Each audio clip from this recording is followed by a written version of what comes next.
Hello, good day. This is Ma'am Mel and welcome to English class.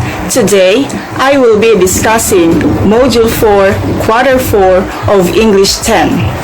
If you have any question or suggestion, just send me an email at melrose.bacsal@deped.gov.ph. Our topic this time is observing correct grammar and writing definitions, Part A.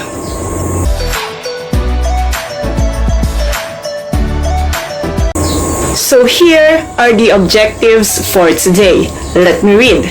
As you go along with the lesson, you are expected to, first, identify the parts and patterns of a definition. Second, apply a specific grammatical pattern in making a definition. And lastly, use guidelines appropriately in making definition of words. Before we proceed, I would like you to have an immediate access with your copy of module, answer sheets, and ballpen. So, let us start. Kindly open your module on page 2 and let us answer the activities under the section What I Know. So here are the instructions for the first activity. Form a definition out of the given word or words inside the box. Choose the letter of the best answer. Write your answer on a separate sheet of paper. Number 1. How are you going to arrange the following words or phrases? 1. Is defined as. 2. In which. 3. Photosynthesis. 4. Uses sunlight as food source. 5. The process. Is it A, B, C, or D?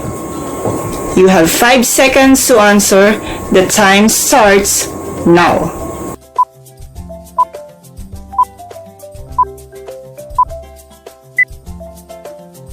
The answer is B, with the order 3, 1, 5, 2, 4, which makes up a sentence.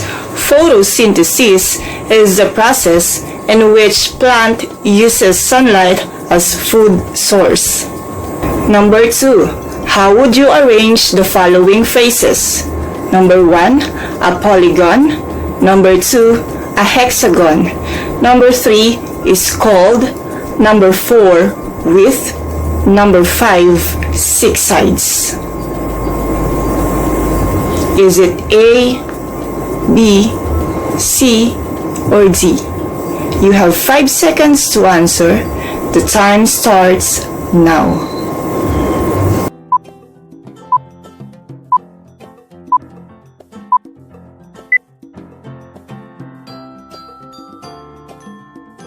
The answer is D, with the order 2, 4, 5, 3, 1, which makes up a sentence. A hexagon with 6 sides is called a polygon. However, if you answered the order that is not on the choices, like this, 1, 4, 5, 3, 2, which makes up a logical sentence, a polygon with 6 sides is called a hexagon, then you gain yourself a plus point. Number 3. How would you arrange the following phrases or words? We have number 1, water. Number 2, compound. Number 3, is. Number 4, hydrogen and oxygen. Number 5, composed of. Is it letter A, B, C, or D? Again, you have 5 seconds to answer. The timer starts now.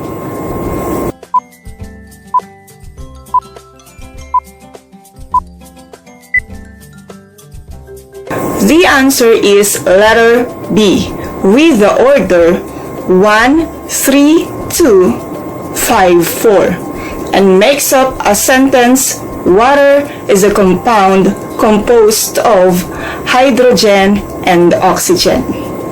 Number 4.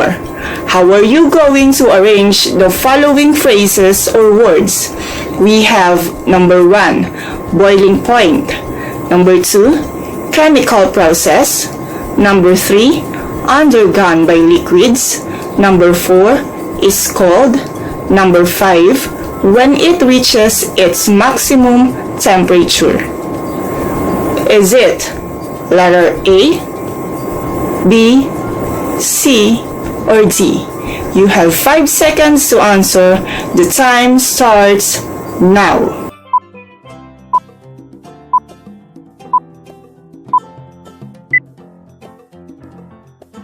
So the answer must be letter B, with the sentence, a chemical process undergone by liquids such as when it reaches its maximum temperature is called boiling point. Number 5. How are you going to arrange the following words or phrases? We have number 1, dialysis.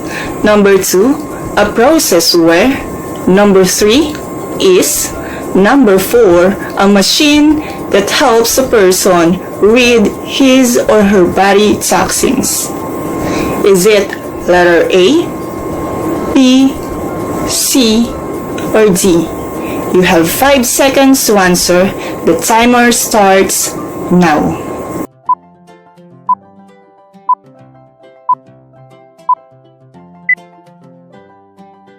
So the answer must be letter B, with the order 1, 3, 2, 4. It makes up a sentence.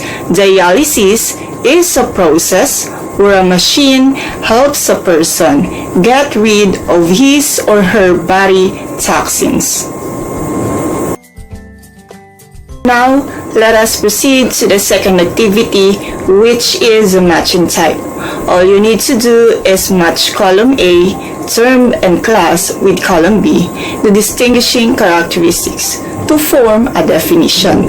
Again, all you need to do is to write your answer on a separate sheet of paper.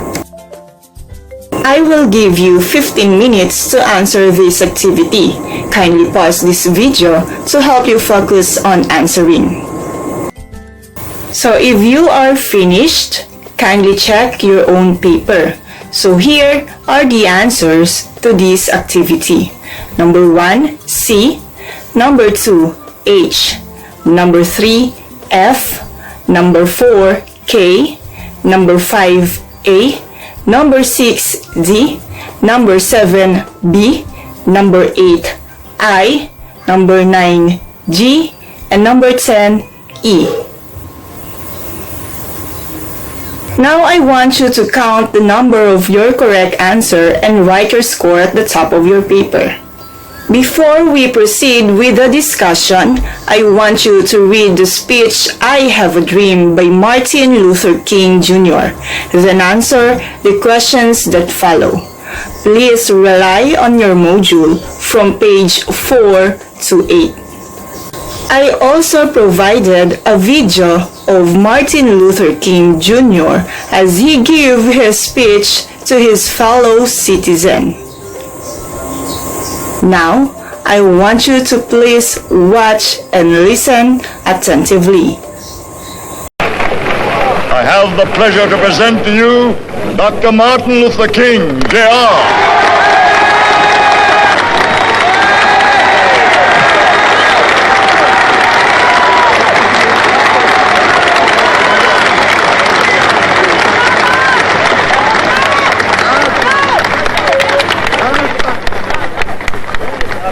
I am happy to join with you today in what will go down in history as the greatest demonstration for freedom in the history of our nation.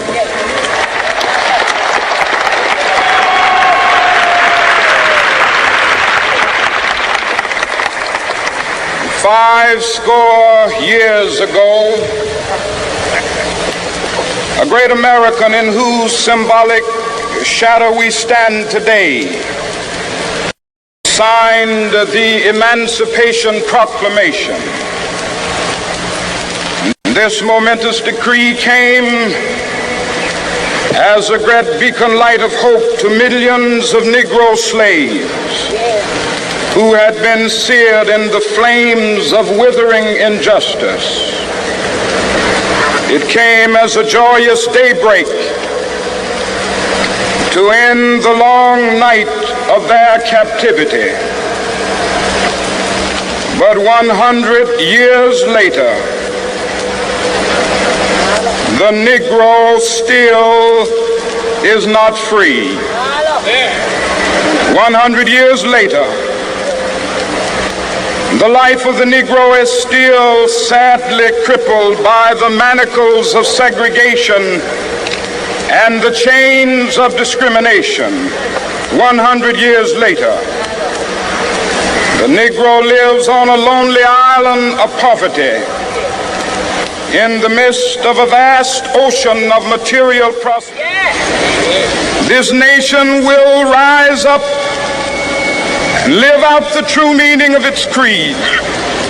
We hold these truths to be self-evident, that all men are created equal.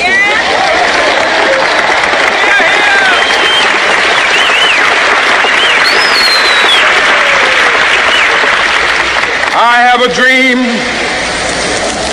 that one day on the red hills of Georgia, the sons of former slaves and the sons of former slave owners will be able to sit down together at the table of brotherhood. I have a dream that one day,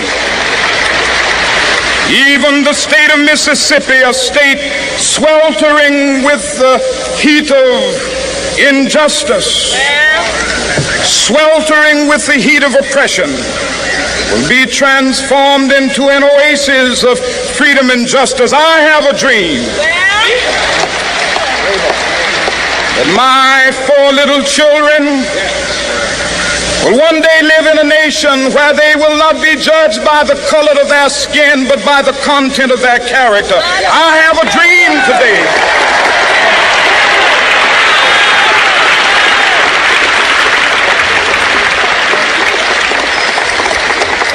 I have a dream that one day down in Alabama, with its vicious racists, with its governor having his lips dripping with the words of interposition and nullification, one day right there in Alabama, little black boys and black girls will be able to join hands with little white boys and white girls as sisters and brothers. I have a dream today.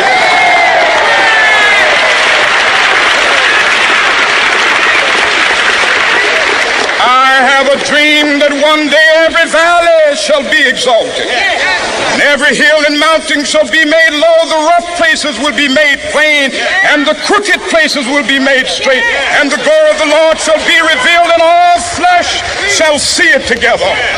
This is our hope. This is a faith that I go back to the South with.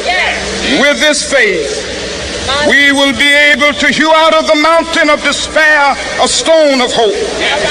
With this faith, we will be able to transform the jangling discords of our nation into a beautiful symphony of brotherhood.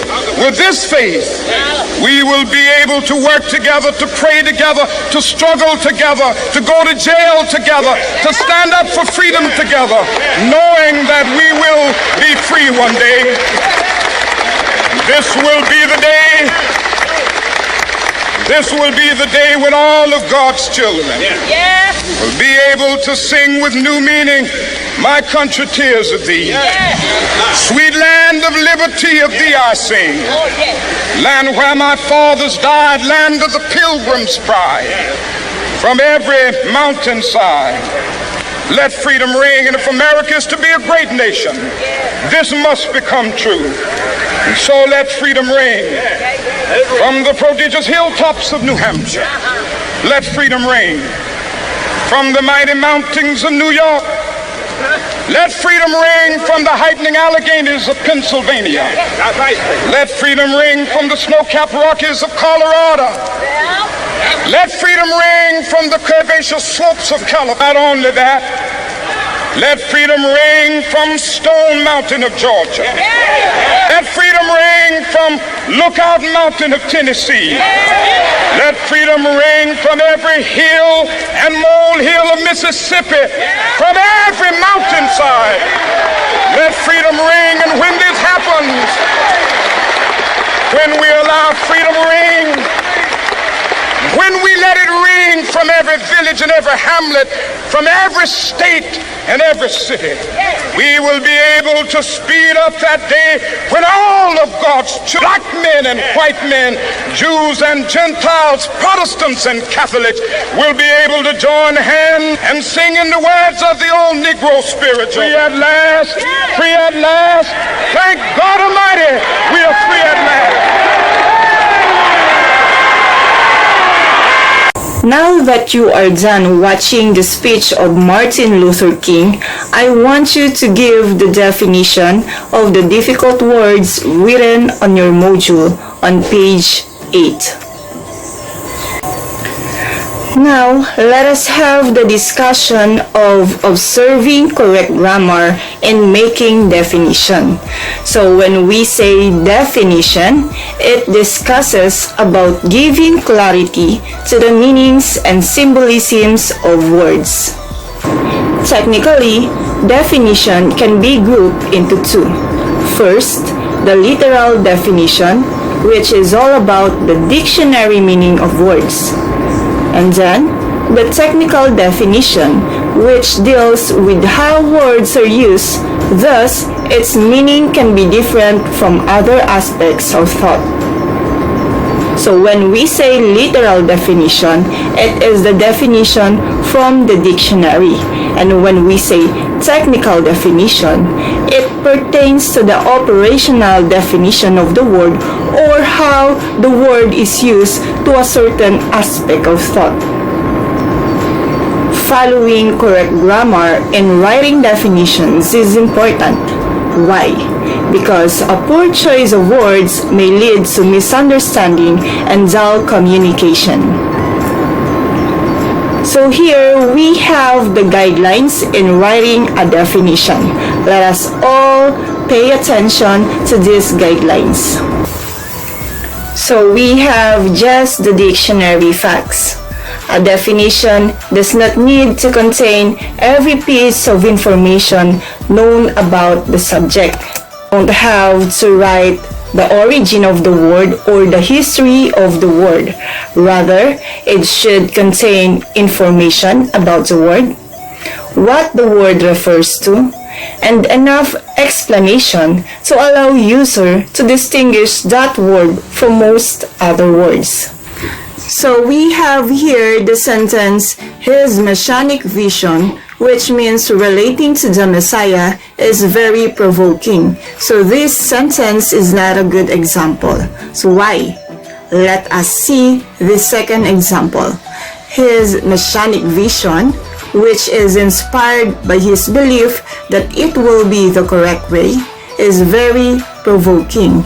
So the first sentence is not a good example because the word messianic vision was defined as something relating to Messiah, which is also seems unfamiliar.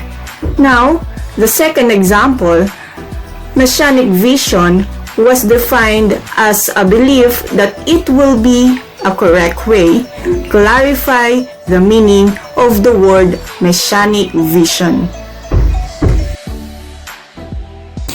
Don't include usage notes in a definition.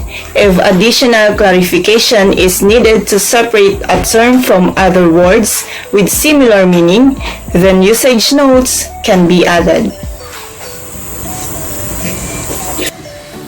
So let us have this sentence as an example.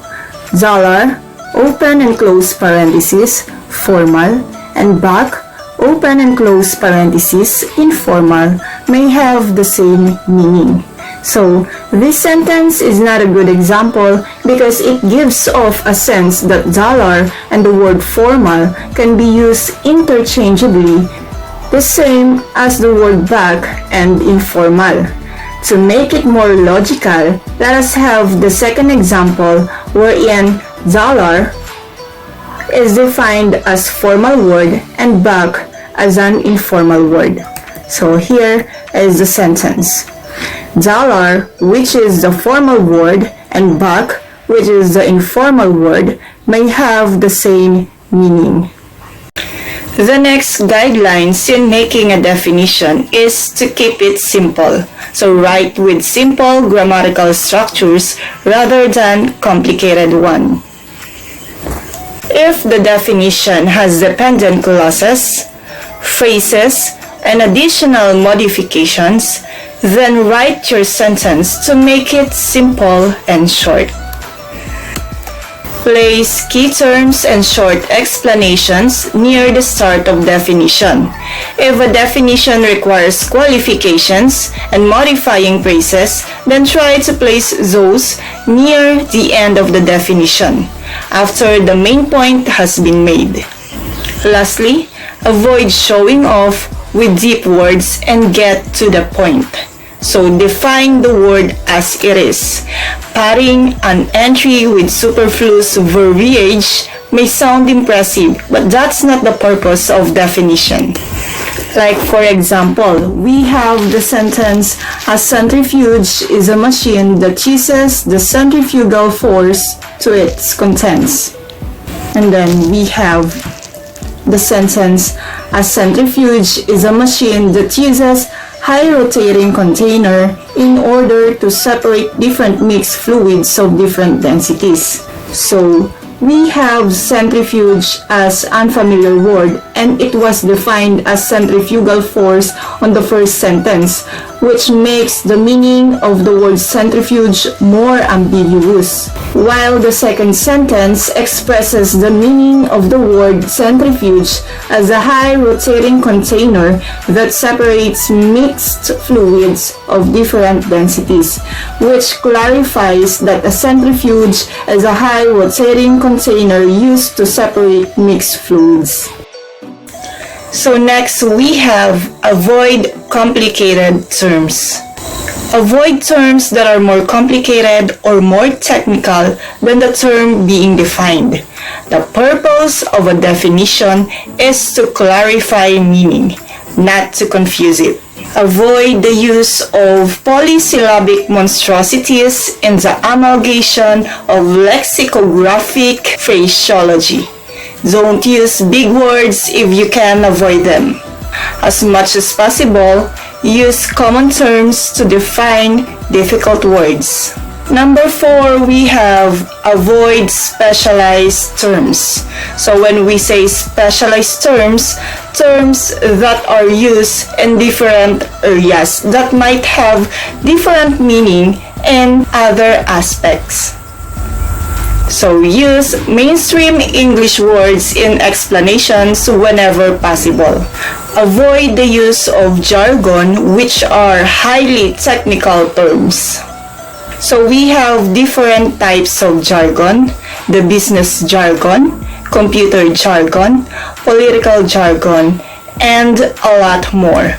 So in business jargon, we have this example: Uber anything, bottom line, brainstorming, spearhead, insourcing, low-hanging fruit, actionable, and the red. And in computer jargon, these words are commonly used: ubiquitous, user-friendly, bug, robust, user experience, tweeted, blog, online. And here are some examples of political jargon. We have left-wing, right-wing, getting on a soapbox, POTUS, SCOTUS. Also, avoid words whose use is restricted to certain geographic regions, social or ethnic groups, or that might otherwise leave many readers confused. Just like, for example, we have the following words which are commonly used in the Philippines. We have ref, for refrigerator, aircon for air conditioner, pentel pen for marker or Sharpie.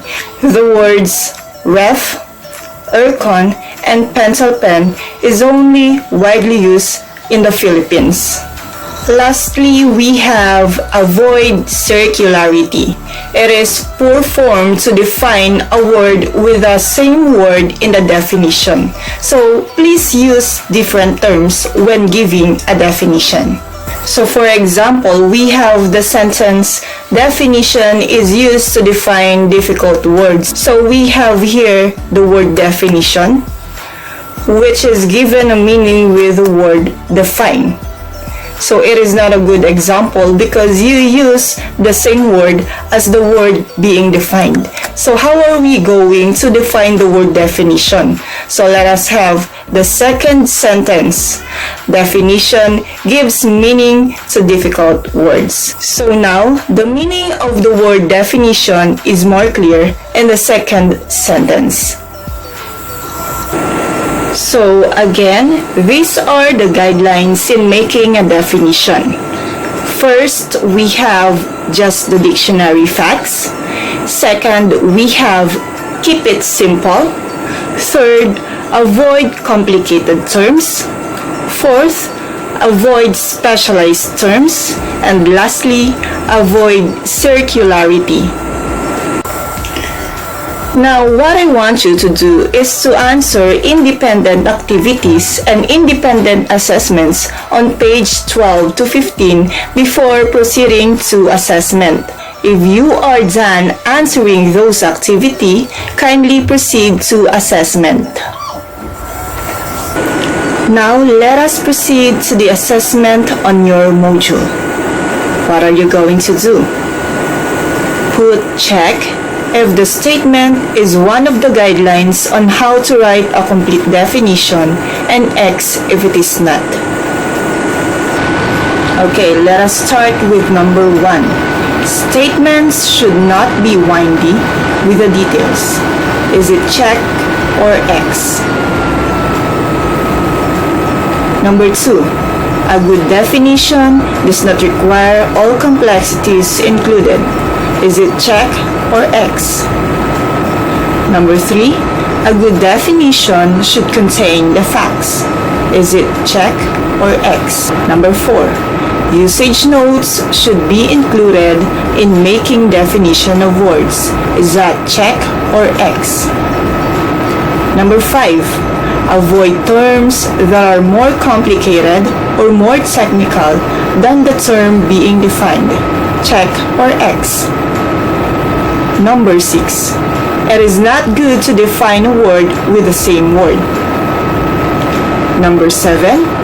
Same usage term is allowed in making word definitions. Check or X? Number 8. Avoid defining a word solely by using etymology. Check or X? Number 9. Morphologically defining a word solely is allowed. Is that check or X? Number 10. Make a simple way in defining words. Is that check or X? Number 11. Highfalutin words are a must to be used. Is that check or X? Number 12. One must avoid jargons unless the article will be read by a specific group of individuals. Is that check or X? Number 13. To be concise in making definition is a must. Is that check or X? Number 14. One must be elaborate and complex in making definition. Is that check or X?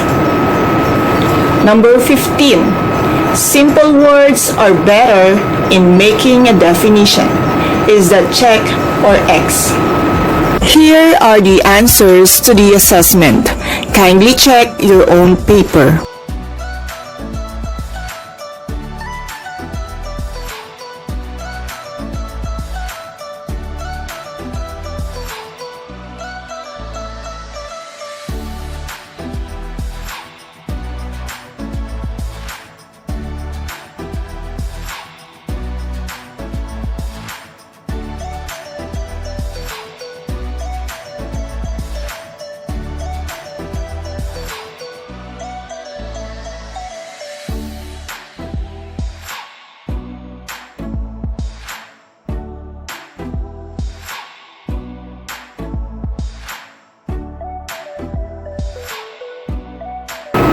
Okay, now I want you to count the number of your correct answer and write your score at the top of your paper.